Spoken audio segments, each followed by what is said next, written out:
நீண்ட ஆயுளோடும் நல்ல சுகத்தோடும் மனம் நிறைந்த மகிழ்ச்சியோடும் எப்பொழுதும் இன்பமாய் இருக்க கடவுளை பிரார்த்திக்கொண்டு தெய்வீக களஞ்சியம் சேனலுக்கு உங்களை அன்போடு வரவேற்கிறேன்.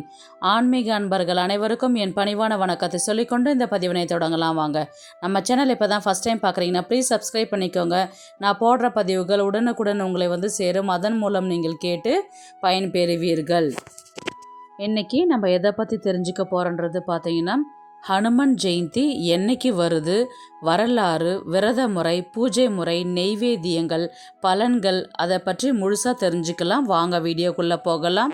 ராம காவியம் முழுமை பெறுவதற்கு முக்கியமானவர்களில் மிக முக்கியமானவர் அனுமன்.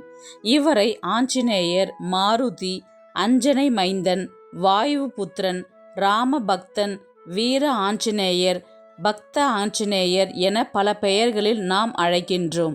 அனுமனை போன்ற ஒரு சிறந்த பக்தனை, தொண்டனை உலகில் எங்கும் காண முடியாது என ஸ்ரீ ராமபிரானாலே புகழ்பெற்றவர் அனுமன். வீரம், புத்தி கூர்மை, சொல்வளம், எளிமையான பக்தி இவற்றுக்கு அடையாளமாக சொல்லப்படுபவர் ஹனுமன்.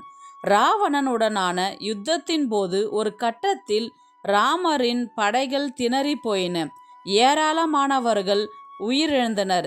இதனால் அடுத்து என்ன செய்ய போகின்றோம், போரினை எப்படி தொடரப் போகின்றோம், சீதையை எப்படி மீட்கப் போகின்றோம் என அனைவரும் திகைத்து நின்றபொழுது சஞ்சீவி மலையே பெயர்த்து வந்து அனைவரையும் உயிரை பெற செய்து அதன் மூலம் ராமரின் படைகள் போரில் வெற்றி பெற காரணமாக அமைந்தவர் ஹனுமன்.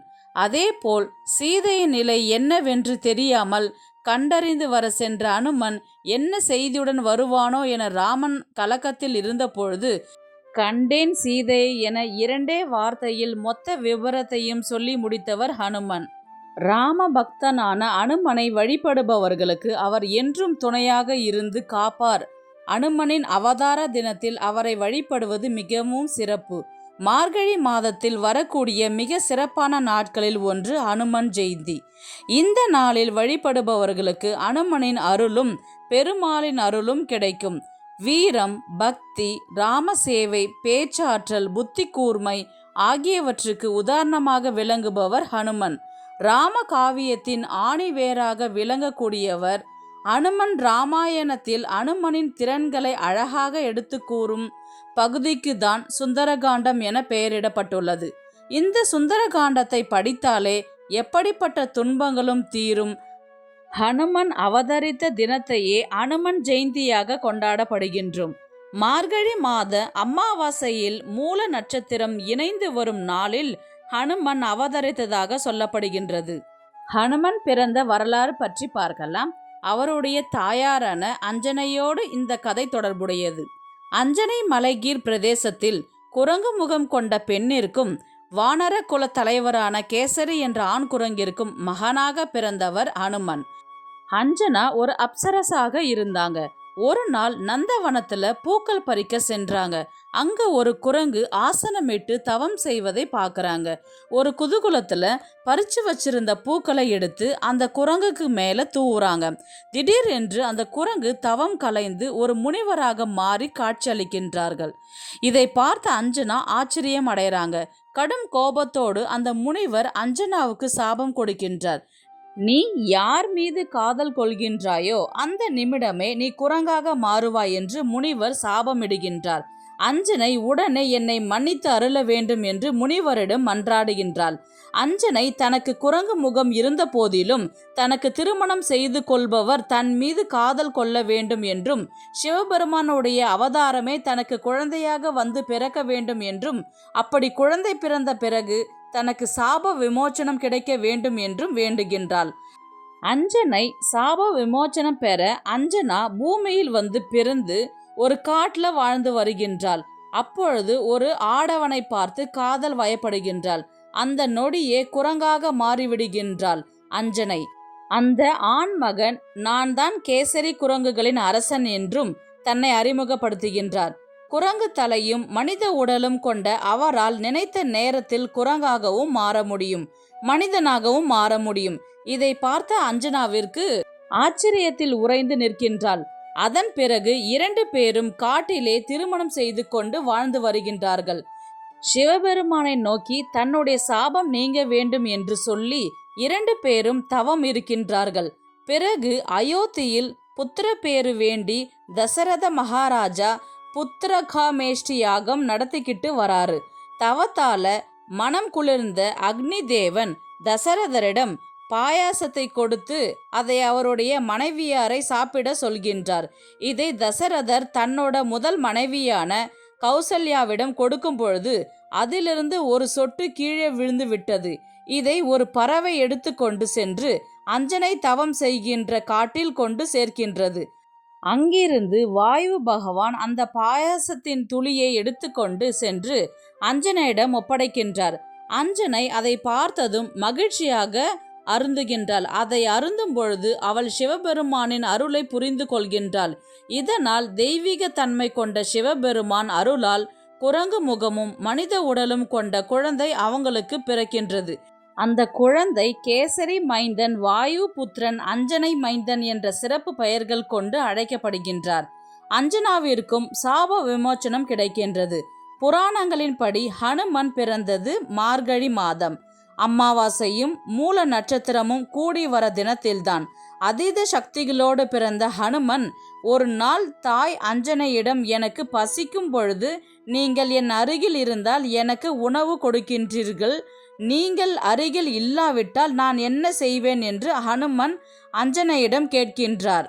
அப்பொழுது அஞ்சனா பழங்களை பறித்து உண்ண வேண்டும் என்று சொல்கின்றாள். இப்படி ஒரு நாள் அஞ்சனை இல்லாத பொழுது ஹனுமனுக்கு பசி வந்துவிட்டது. அப்பொழுது வானத்தில் இருக்கின்ற சூரியனை பார்த்து பழம் என்று நினைத்து அதை சாப்பிட செல்கின்றார்.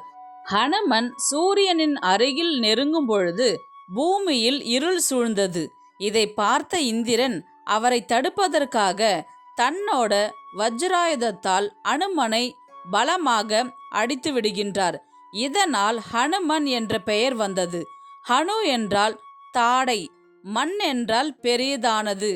ஆகவே ஹனுமன் என்றால் பெரிய தாடை உடையவன் என்பது பொருள். அடிபட்டவுடன் ஹனுமன் மயங்கி விழுகின்றார். இதை பார்த்த ஹனுமன் தந்தையான வாயு பகவானுக்கு கோபம் வந்துவிட்டது. பூமியில் இருக்கின்ற காற்றை எல்லாம் நிறுத்தி விடுகின்றார். வாயு பகவான் இதை பார்த்து தேவர்கள் எல்லாம் பயந்து போய் பிரம்மா, இந்திரன் உட்பட எல்லோரும் சென்று ஹனுமனுக்கு மறுபடியும் உயிர் கொடுத்து பல வரங்களையும் கொடுக்கின்றார்கள். ஹனுமன் மீண்டும் உயிர் பெற்ற தினம்தான் இந்த சித்திரை மாத பௌர்ணமி. இதனால் தான் ஹனுமனுக்கு வருடத்திற்கு 2 பிறந்த நாட்கள் கொண்டாடப்படுகின்றது. ராம பக்தரான ஆஞ்சநேயருக்கு ஹனுமன், ஆஞ்சநேயர், சொல்லின் செல்வன், கேசரி மைந்தன், வாயு புத்திரன், அஞ்சனை மைந்தன் என்று பல சிறப்பு பெயர்கள் உண்டு. இந்த ஒவ்வொரு பெயர்களுக்கும் பின்னாடி ஒரு சிறப்புகள் இருக்கு. ராம பக்தரும் ராம சேவைக்கும் எடுத்துக்காட்டாக இருக்கக்கூடியவர் ஹனுமன். சிவபெருமானோட ருத்ர ரூபமாக கருதப்படுகின்றவரும் திருமால் ராமராக பூமியில் அவதாரம் பண்ண போகின்றார் என்று சொன்னவுடனே வானுலகத்தில் இருந்து தேவர்களும் கடவுள்களும் நாங்களும் ராம சேவையில் ஈடுபட வேண்டும் என்ற காரணத்திற்காக திருமால் ராமபிரானான அவதாரம் எடுத்தப்போ மகாலட்சுமி சீதா தேவியாகவும் ஆதிசேஷன் லக்ஷ்மணராகவும் திருமால் கையில் இருக்கும் சங்கும் சக்கரமும் பரதனும் சத்ருகனாகவும் இந்த பூமியில் அவதரித்தார்கள். அதே மாதிரி சிவபெருமானும் தன் ராம சேவையில் ஈடுபட வேண்டும் என்பதற்காக ஹனுமனாக இந்த பூ உலகில் அவதரித்தார். ராமபிரானுக்கு சேவை செய்தார். இதனால் ஹனுமனை வழிபட்டால் சிவபெருமானையும் திருமாலையும் சேர்ந்து வழிபட்ட பலன்களை பெறலாம். ஸ்ரீ ராமா என்று சொன்ன அடுத்த கணமே ஓடோடி வந்து நம்முடைய பிரச்சனைகளை தீர்ப்பவர் ஹனுமன். வீரம், ராம பக்தி, ராம சேவை மூலமாக அனைவரோட உள்ளத்தையும் கவர்ந்தவர் ஹனுமன். தன்னை நம்பி வந்த பக்தர்களுக்கு வீரம், மகிழ்ச்சி, தன்னம்பிக்கை, ஆரோக்கியம் இதையெல்லாம் கொடுத்து அருள் புரியக்கூடியவர் ஹனுமன். ஹனுமன் ஜெயந்தி என்னைக்கு வருதுன்றது பார்த்தீங்கன்னா, அமாவாசை திதி ஆரம்பிக்கும் நாள் டிசம்பர் 19ஆம் தேதி வெள்ளிக்கிழமை காலை 4:59 மணிக்கு தொடங்கி முடியும் நாள் டிசம்பர் 20ஆம் தேதி சனிக்கிழமை காலை 7:20 மணிக்கு முடிகின்றது. விரத முறை பார்க்கலாம். ஹனுமன் ஜெயந்தி அன்று உங்க உடல்நிலை பொறுத்து விரதம் இருக்கலாம். அன்று நாள் முழுவதும் உணவு ஏதும் உட்கொள்ளாமல் விரதம் இருக்கலாம். மாலை வழிபாடு முடிந்த பிறகு உங்கள் விரதத்தை நிறைவு செய்து கொள்ளலாம். வழிபடும் முறை: அதிகாலை எழுந்து குளித்துவிட்டு பூஜை அறையை சுத்தம் செய்து புதிய பூக்களை சாற்றி அனுமன் படத்திற்கு மஞ்சள் குங்குமம் வைத்து புதிய பூக்கள் மற்றும் துளசி மாலையை சாற்றலாம். குறிப்பாக வால் முழுவதும் மஞ்சள் குங்குமம் வைக்க வேண்டும். ஒரு மணப்பலகையில் கோலம் இட்டு அனுமன் படம் இருந்தால் வைக்கலாம். அனுமன் படம் இல்லாதவங்க ராமர் பட்டாபிஷேகம் படம் இருந்தால் அதுல ஹனுமன் இருப்பார், அவரையும் வழிபடலாம். அப்படி அந்த படம் இல்லை என்றால் வீட்டில் கண்டிப்பாக பெருமாள் படம் இருக்கும், அதை வைத்து வழிபாடு செய்யலாம். அல்லது ராமாயணம் சுந்தரகாண்டம் புத்தகத்தை வைத்தும் பூஜை செய்யலாம். அப்படி ஹனுமன் படம் இல்லாதவர்கள் கோவிலுக்கு சென்று மனதார வழிபாடு செய்யலாம். உங்களுக்கு ஹனுமனிடத்தில் ஏதாவது கோரிக்கை வைத்து நீங்கள் விரதம் இருப்பவர்கள் என்றால் இந்த 3 முறையை பயன்படுத்தி உங்களுடைய வேண்டுதல்கள் முற்றிலும் நிறைவு செய்வதற்கு இது உங்களுக்கு ஏதுவாக இருக்கும்.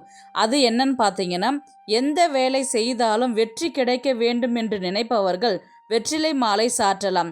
குழந்தை வரம் வேண்டி விரதம் இருப்பவர்கள் துளசி மாலையை சாற்றலாம். கிரக தோஷம் விலக வேண்டும் என்று நினைப்பவர்கள் வடமாலையை சாற்றலாம்.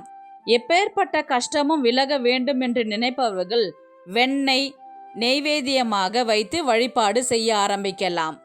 நெய்வேத்தியமாக வெண்ணெய், சர்க்கரை பொங்கல், பால் பாயாசம், துளசி தீர்த்தம், லட்டு வகைகள், பழ வகைகள் மற்றும் வெற்றிலைப்பாக்கு, வாழைப்பழம், தேங்காய் வைத்து பூஜை செய்யலாம். பிறகு தீபம் ஏற்றி தூபம் காண்பித்து உங்களுக்கு தெரிந்த ஹனுமன் ஸ்லோகம் மந்திரங்களை படிக்கலாம். அல்லது ஹனுமன் சாலிசா சுந்தரகாண்டம் படிக்கவும் செய்யலாம், கேட்கவும் செய்யலாம். எந்த மந்திரம் எதுவும் தெரியவில்லை என்றால் ஸ்ரீ ராமஜெயம் என்று உச்சரிக்கலாம். பிறகு பூஜையை நிறைவு செய்து கொள்ளலாம்.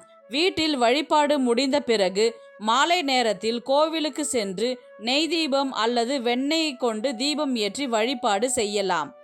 ஹனுமன் ஜெயந்தி என்று பூஜை செய்தால் நமக்கு கிடைக்கக்கூடிய பலன்கள் பார்த்தீங்கன்னா, கணவன் மனைவிக்குள் ஒற்றுமை ஏற்படும். சூழ்நிலை காரணமாக பிரிந்து வாழ்பவர்கள் அனுமன் ஜெயந்தி அன்று வழிபட்டால் மீண்டும் இணைந்து வாழ்வார்கள். நோய் நீங்கும். கர்ப்பிணி பெண்கள் அனுமன் ஜெயந்தி அன்று சுந்தரகாண்டம் படித்தால் வீரமான ஆண் குழந்தை பிறக்கும். ஹனுமன் வழிபடும் பொழுது வாழ்க்கையில் அனைத்து நலன்களும் கிடைக்கும். பயம் நீங்கி மன தைரியம் அதிகரிக்கும். எடுத்த காரியத்தில் வெற்றி கிட்டும். நல்ல திருமண வாழ்க்கை, குழந்தை பேறு கிட்டும். ஆரோக்கியம் மேம்படும். நல்ல வேலை வாய்ப்பு கிட்டும். அனைத்து தடைகளும் விலகும். நவகிரக தோஷம், சனி தோஷம் நீங்கும்.